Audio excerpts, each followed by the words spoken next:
Olá pessoal, boa noite, tudo bem com vocês? Então hoje nós vamos falar sobre a coleta de sangue, punção venosa, tá? É a nossa aula teórica, certo? E que vem acompanhada da prática, da aula prática, certo? Então vou falar da teoria, tá? E a nossa próxima aula é a prática, tá? É uma aula bem legal, tá? De ser estudada, de ser praticada, muito melhor ainda na prática, né? Dá um pouquinho de medo, né? Um pouquinho de segurança, mas é uma aula, assim, muito legal, que dá muita vontade da gente estar repetindo cada vez mais, né? Então, vamos lá?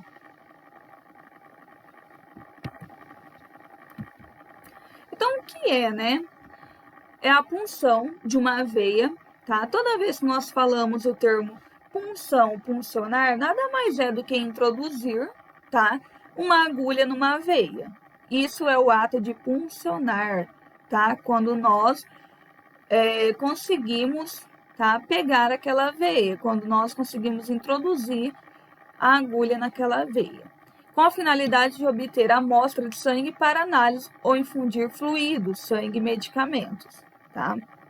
Então, a punção, esse é o significado da punção, tá? Ou para a gente, para nós administrarmos algum medicamento na veia, algum fluido, um soro, tá? Sangue, e também para a coleta de sangue, para a gente, tá? Obter alguma amostra de sangue para análise, para exames.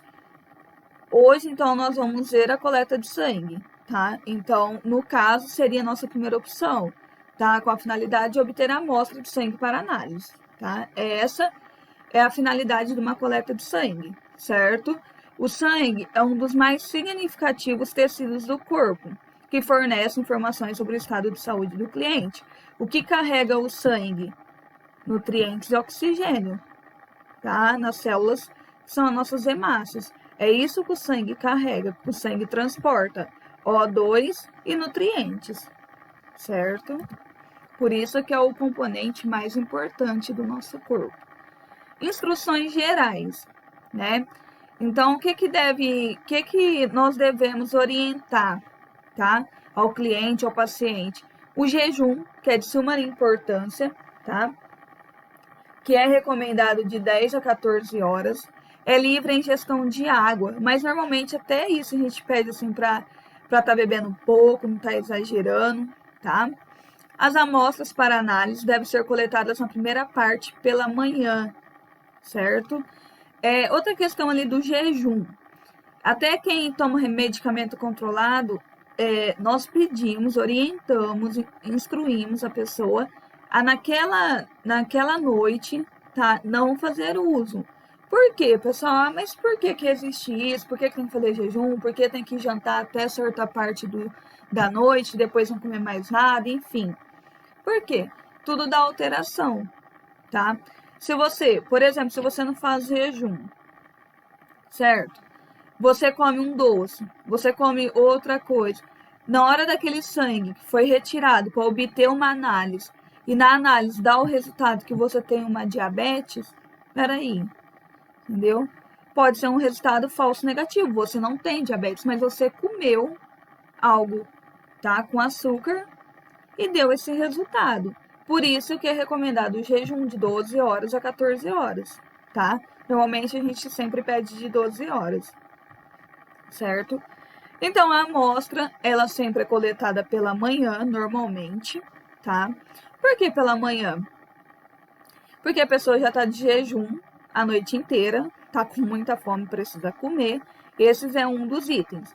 Outro item, a pessoa ainda não começou a rotina dela, certo? Então, ela não teve estresse, ela não fez atividade física, ela não se agitou, tá? Porque nós vamos ver aqui mais para frente alguns fatores que alteram também no resultado de exame. Então, é o momento do dia que a pessoa ainda tá calma, tá? A pessoa tá em condições adequadas para se obter realmente uma análise positiva tá?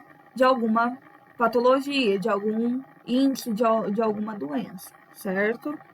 Então, convém que o paciente, ao chegar no laboratório, seja acalmado e que descanse por alguns minutos. Muitas vezes aquele paciente veio de bicicleta. A mesma coisa quando nós vamos aferir a pressão arterial. Fazer uma abordagem ao cliente, isso é super importante. Isso é até bom nas práticas, nas nossas aulas práticas, ter esse treino, tá? Vocês treinarem, vocês já fazerem isso com o colega na hora de praticar, fazer a prática, a técnica, tá? Abordar ele, certo? Saber como fazer a abordagem. Então, muitas das vezes esse cliente vem andando. Então, você já não pode ir lá colocando ele para sentar e já coletando o sangue dele, não, certo? Uma que ele vai estar agitado, você não vai conseguir muitas vezes nem achar a veia dele, certo? A veia some nessas horas. Tá muito agitado, a pessoa com medo, a pessoa preocupada, a veia some, você não acha, certo? Então, sempre acalmar, colocar no ambiente tranquilo, tá? Pedir para descansar alguns minutinhos, para ele relaxar. E aí você vai começar a fazer a técnica, o procedimento. Então, os exercícios físicos devem ser evitados antes da coleta. Também isso é uma das instruções, porque muitas pessoas fazem academia, tá? Ou fazem caminhada logo cedo. Então, isso é uma das instruções logo para a gente também tá passando, certo? Porque é a mesma coisa, a pessoa vai se agitar, tá? Os batimentos vão se elevar, a pessoa vai ficar mais cansada, mais agitada, tá? Então, não é o ideal numa coleta de sangue. Então, o que compõe o sangue, né? Nós temos aqui os elementos figurados, tá? Os conhecidos, os nossos glóbulos vermelhos ou eritrócitos, os glóbulos brancos ou leucócitos, plaquetas ou trombóticos, tá? Então, aqui nós vimos que a maior parte que compõe é o plasma, tá? Glóbulos brancos. Aqui, essa partezinha cinza que nós temos no meio, entre o plasma e o sangue, são os nossos leucócitos e plaquetas, tá? Leucócitos são as nossas células de defesa, certo? Quando nós estamos com alguma infecção no nosso corpo, certo? Quando deu alguma febre. Toda vez que nós temos febre, nós sabemos que é algum tipo de infecção. Diagnosticou alguma infecção, certo? Infecção de urina, infecção de garganta, infecção pulmonar, enfim, alguma infecção. Nossos leucócitos vão estar lá em cima, vai estar muito alto, porque é a célula de defesa nossa. Se nós estamos com infecção, então vai estar lá em cima, quer dizer que a nossa célula não foi eficiente, alguma coisa aconteceu com ela, certo? O plasma é 90% de água e 10% de solutos. Esses 10% de soluto, pessoal, é muita coisa que envolve, muitas enzimas, muitas proteínas, certo? Então, nós vamos estar vendo alguns deles, mas são muitos, eu não vou falar de todos, tá? Porque vocês têm aí no material. Mas nós vimos que o plasma, tá? Ele é um líquido, que 90% que compõe ele é a água. Então, o que nós temos dentro do nosso sangue, o componente do sangue? Quase 100% só de água, tá? E 10% de soluto, que é onde vem as enzimas, proteínas, certo? Então, aqui, solutos do plasma. Nós temos albumina, globulina, fibrinogênio, colesterol, lipase, fosfatase, os gases sanguíneos, fósforo, magnésio, cálcio, cloro, ferro, bilirrubina. Então, tudo que nós temos, tá? De proteína, de enzima, certo? De sais minerais, de vitamina, tudo que nós temos no nosso corpo, ele é composto no plasma, tá? Ele faz parte do plasma, que é um componente que está no sangue. Quais são as nossas veias principais para a coleta? A cefálica, basílica, mediana. Essas três, mediana, cefálica e basílica, todas ficam no nosso braço. Mediana, lembram-se sempre, toda vez que eu falo mediana é aquilo que está no meio, tá? A linha mediana, aquilo que é médio, tá? No nosso meio. Então, mediana, nossa veia mediana é nossa veia aqui do meio, certo? Nossa veia cefálica é a nossa veia que vai em direção ao nosso dedão, tá? E a basílica em direção ao nosso dedinho, certo? Então, a gente sempre vai marcar por isso. A basílica que vai em direção ao meu dedinho, tá? e a cefálica em direção do meu dedão, mediana do meio. E veias metacarpianas, tá? Dorsais, que fica aqui no nosso dorso da nossa mão, metacarpianas, tá? Metacarpianas, então fica aqui em cima, bem aqui na nossa mão, tá? E aí mostra o nomezinho de cada uma delas, certo? Fatores que alteram os resultados dos exames laboratoriais, tá? Postura, concentração de proteínas. Por isso que na minha abordagem com o meu cliente, sempre colocar ele adequadamente, tá? Não é de qualquer jeito que o paciente vai ficar deitado na poltrona, na cadeira, tá?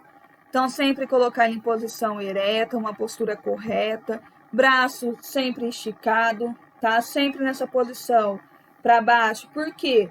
Nosso retorno sanguíneo ele é assim, vai nessa direção.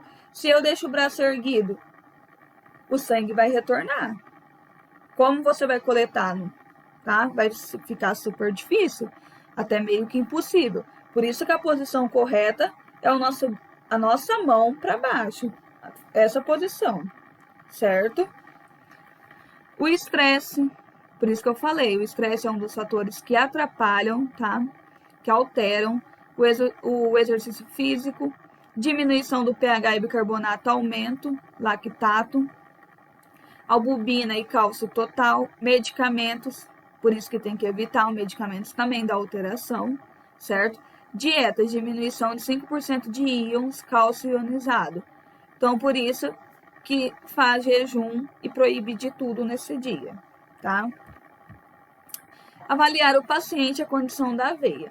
Então, quando eu fizer a abordagem com o meu cliente, eu não vou... Tá, coloquei ele lá bonitinho, fez a abordagem, chegou cansado, pedi para descansar, ficou uns minutinhos, tá, fez tudo corretamente com ele, a abordagem avaliou ele perfeitamente.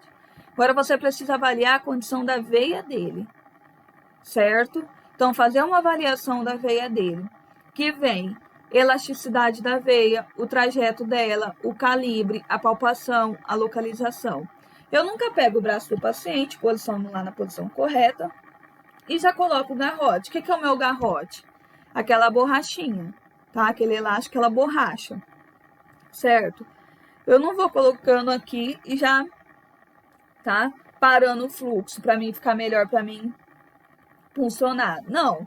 Então, eu tenho que fazer uma avaliação dessa veia, tá? Eu tenho que senti-la ela. Sempre o nosso dedo indicador, tá? Seja o indicador, seja o médio, sempre nessa angulação, desse jeito, sempre de lado. Sabe, o erro das pessoas é sempre fazendo assim, ó, de baixo para cima. É errado, não se sente veia desse jeito.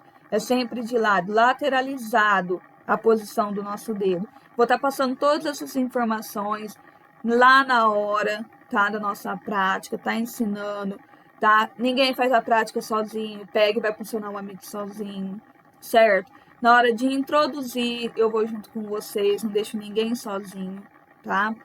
Então, é bem tranquilo, tá?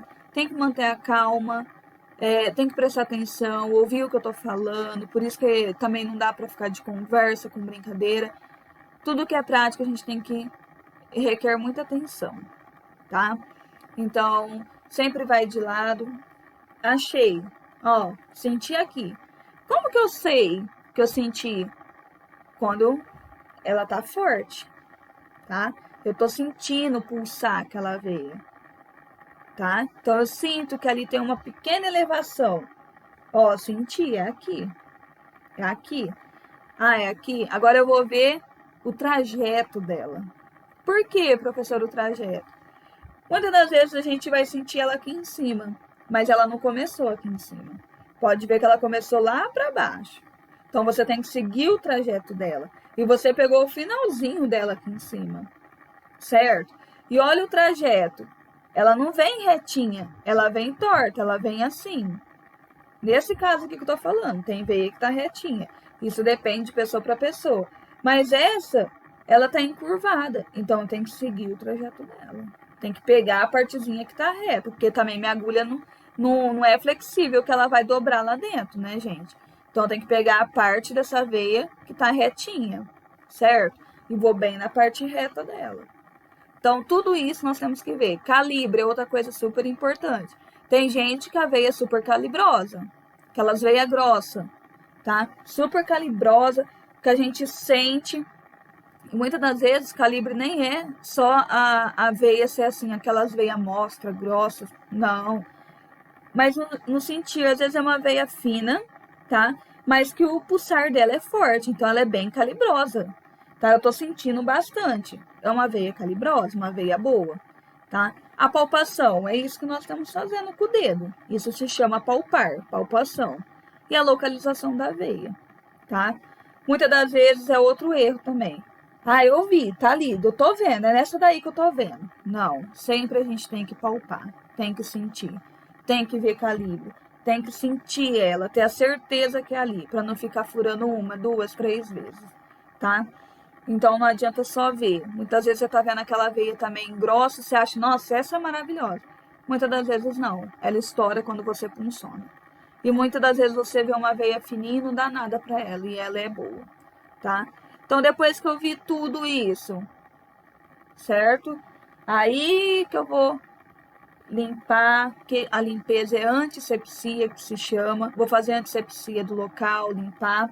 Depois que eu limpei, não coloco mais nos meus dedos. Já tá pronto para mim funcionar, certo? Mas eu vou estar falando isso na hora do passo a passo aqui. Aqui são os tubos para exame. Tá? O sistema de tubo de coleta a vácuo é o mais utilizado no mundo todo devido à sua facilidade e também segurança. Os tubos são projetados para realizar a coleta, transporte e processamento da amostra. Lá no nosso caso, nós temos alguns tubos dentro do armário, mas não é necessário, a gente não vai gastar à toa. Por quê? Até porque a gente coleta um pouquinho de nada de sangue, tá? A gente não fica lá esgotando o nosso colega de sala não, pessoal. É só um pinguinho, é só para fazer a prática, tá? Para fazer o procedimento, a técnica, aprender. Então, coletou um pouquinho, parou, certo? Então, coletou um pouquinho, parou, a gente já descarta. Então, aqui não é necessário, aqui eu só falo dos tubos para vocês terem uma noção, que é os tubos que a gente usa em hospitais, os tubos que a gente usa em laboratório, mas lá a gente tem isso que a gente não vai fazer uso, tá? Gastar material à toa, sem necessidade. A maioria dos tubos de coleta de sangue contém um aditivo, tá? Que acelera a coagulação do sangue, ativador de coágulos. Então, dentro dele já vem esse aditivo, tá? Ou evita a coagulação, anticoagulante. Então, tem tanto aqueles tubos que ele já vem um aditivo para coagular, que a função daquele tubo é coagular o sangue, certo? O que é esse coagular? Quando fica cheio de bolhas no meu sangue. Coagulação. Fica cheio de bolinhas. Na hora você percebe, coagulou. Ficou cheio de bolhas, tá? Começa a empedrar, ficar com coágulo. Lembra? Coágulo é uma formação de sangue, tá? Então, começa a coagular. Ou evita a coagulação. Então, ele tem aquele tubo que ele evita, que tem o aditivo que evita, que não deixa isso acontecer, certo? Isso preserva a amostra, garantindo o processamento adequado para cada exame. Então, isso é de exame para exame. Alguns testes exigem o uso de soro. Alguns requerem plasma e outros testes requerem sangue total. O tubo vermelho possui ativador de coágulo. Então, nele já vem o ativador para coagular o sangue, certo? Sílica. Já ateado na parede do tubo, fazendo com que o processo de coagulação da amostra seja acelerado. Utilizamos para determinação em soro nas áreas de bioquímica e sorologia. Pode ser utilizados para tipagem, ABO e RH, tá? Pesquisa de anticorpos, fenotipagem eritrocitária e teste de antiglobulina direta. Aqui o nosso tubo azul, citrato de sódio tamponado, é utilizado para a prova de coagulação em amostras. Diferentes concentrações de citrato de sódio podem ter efeitos significativos nas análises, terapias antitrombóticas. Tempo de protrombina, tá? TP, e tempo de tromboplastina ativada, TTPA. Tá? Isso é um monte de exame, pessoal, que pede lá, tá? Eu só coloquei só uns exemplos para vocês saberem que tubo que nós temos, tá? Mas isso a gente vai pegando mais prática para quem vai trabalhar no hospital e começa ficando, assim, mais fácil da gente entender, tá? Aqui é só para citar os tubos mesmo que nós temos. Contém o amarelo, contém ativador de coágulo, tá? Jateado na parede do tubo, que faz com que o processo de coagulação seja acelerado. E gel separador, para obtenção de um soro com melhor qualidade. Utilizamos em rotinas de bioquímica, sorologia, imunologia, marcadores cardíacos e tumorais. O tubo roxo possui EDTA jateado na parede do tubo e são utilizados em bancos de sangue. O EDTA é o anticoagulante recomendado para rotinas de hematologia, por ser o melhor anticoagulante para a preservação da morfologia celular. E o tubo verde possui heparina de lítio jateado na parede do tubo. São utilizados quando é necessário o uso de plasma para determinações bioquímicas. Esses aditivos são anticoagulantes e ativam as enzimas antiplaquetárias, bloqueando a cascata de coagulação. O nosso tubo cinza, tá? Muito raro ser usado, mas também tem uns deles. Utilizados na dosagem de glicose, lactato e hemoglobina, glicado no plasma. O fluoreto de sódio é utilizado como inibidor glicolítico e o DTA como anticoagulante, preservando a morfologia celular. O nosso tubo branco também, que é raro ser usado, ele é sem aditivo, é utilizado como tubo de transporte para amostras, inclusive para provas de líquido céfalo-raquidiano, tá?